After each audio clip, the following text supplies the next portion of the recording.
আজকের এই আয়োজনে 7 দফা দাবি আপনারা সামনে নিয়ে এসেছেন। এই দাবিগুলা নিতান্তই সঙ্গত এবং একেবারেই অল্প। আমি ব্যক্তিগতভাবে আপনাদের এই দাবিতে থেমে যাওয়ার মানুষ নই। আমি মনে করি এই দাবি তো বাস্তবায়ন হতেই হবে। তার সাথে খতিব এবং ইমামদেরকে তাদের আসল মর্যাদা তাদের হাতে তুলে দিতে হবে। সেই মর্যাদাটা কি? এটা কি বাংলাদেশ থেকে এই যুগে বানাবো? অবশ্যই না। মসজিদে নববীর খতিব, মেহরাবের যিনি ইমাম, তিনি মসজিদকে যে মর্যাদায় প্রতিষ্ঠিত রেখে গিয়েছেন, আজ মসজিদকে সেই মর্যাদায় নিয়ে যেতে হবে।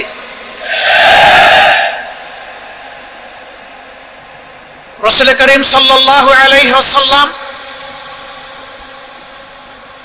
মহান রব্বুল আলামিনের পক্ষ থেকে দায়িত্ব পেয়ে মসজিদ গড়েছিলেন এবং মসজিদকে আল্লাহ তাআলার পছন্দ অনুযায়ী মর্যাদায় প্রতিষ্ঠিত করেছিলেন।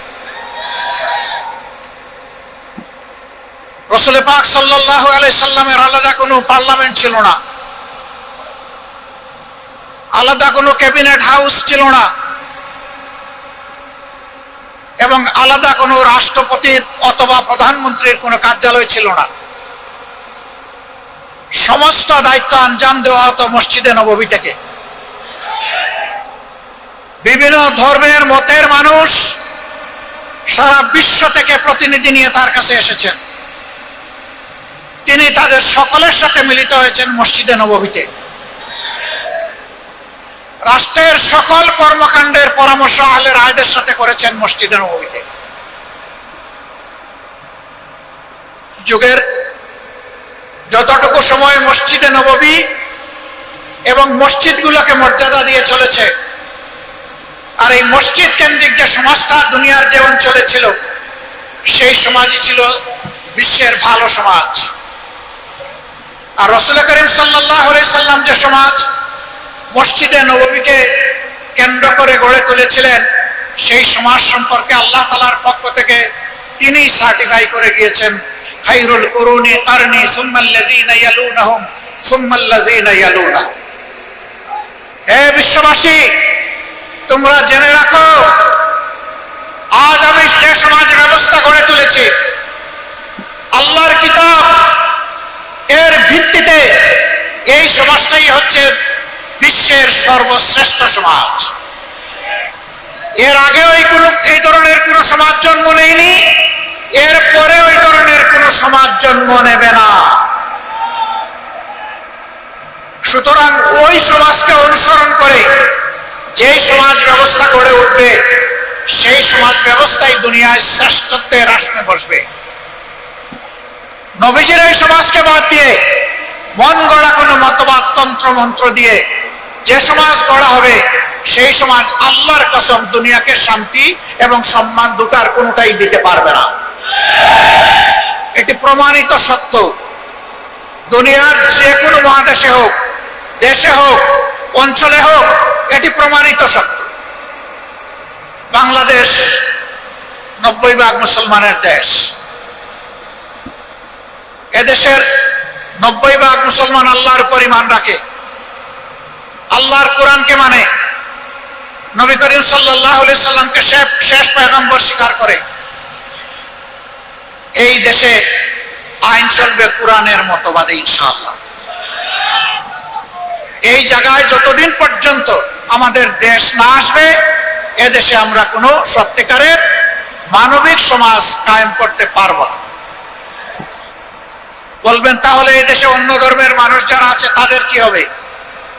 কোরআন শুধু মানুষের সম্মানের গ্যারান্টি দেয় নাই, অধিকারের ওয়ারেন্টি দেয় নাই, কোরআন সমস্ত মখলুকাতের অধিকারের ওয়ারেন্টি দিয়েছে। মানুষ তো অবশ্যই,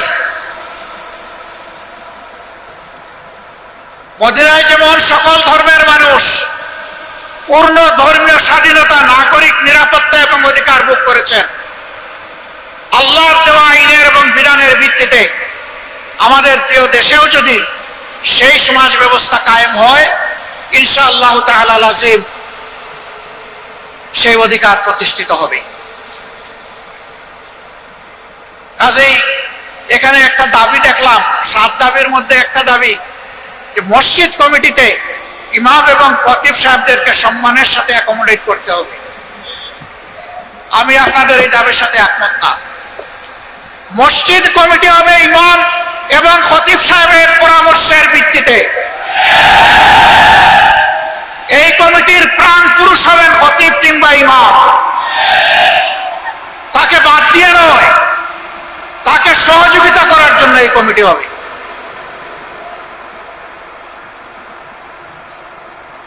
আপনাদের মর্যাদা কি ভাই? আমরা যখন জীবিত আপনারা ইমামতি করেন, আমরা পিছনে দাঁড়িয়ে যাই, আপনারা আমাদের ইমাম।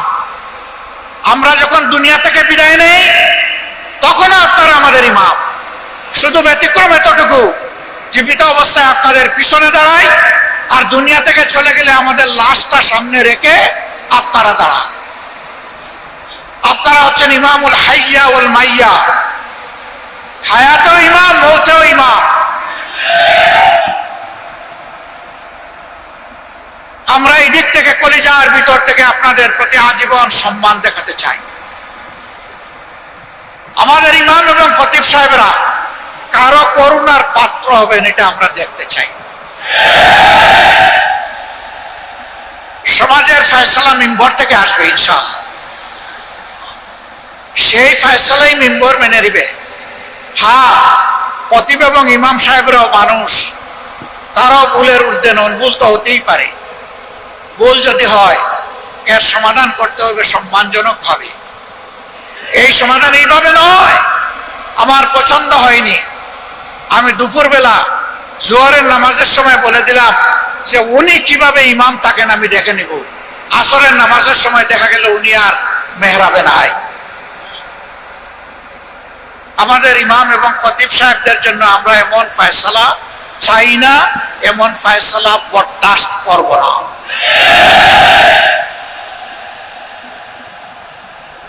তাদেরকে তাদের পূর্ণ মর্যাদায় অধিষ্ঠিত করতে হবে। আপনাদের দাবিগুলা খুব ছোট, কিন্তু এত ছোট জায়গায় পড়ে থাকলে হবে না। আপনাদেরকে এই সমাজের দায়িত্ব নিতে হবে। নামাজের ইমাম যেদিন সমাজের ইমাম হবেন, সেই দিন ইনশাআল্লাহ আমরা সত্যিকারের মুক্তি পাবো ইনশাআল্লাহ। আজ যেমন আপনাদের অনুসরণ করে আমরা গর্বিত, প্রীত, তৃপ্ত, সেই দিনও আপনাদের অনুসরণ করে আমরা গর্বিত, প্রীত এবং তৃপ্ত হব ইনশাআল্লাহ। এগিয়ে আসো, জোর কদমে এগিয়ে আসো। আমরা আজকেও আপনাদের পিছনে, কালকেও আপনাদের পিছনে থাকবো ইনশাআল্লাহ। এবং আল্লাহ তাআলার কাছে দোয়া করি আমাদের হাসরও যেন আপনাদের সাথেই হয়, পিছনেও। নামাজকে আল্লাহ কবুল করে সমাজেও আমরা নামাজের আদলে, আল্লাহর আইনের আলোকে যাতে চলতে পারি, আল্লাহ আমাদেরকে এই তৌফিক দান।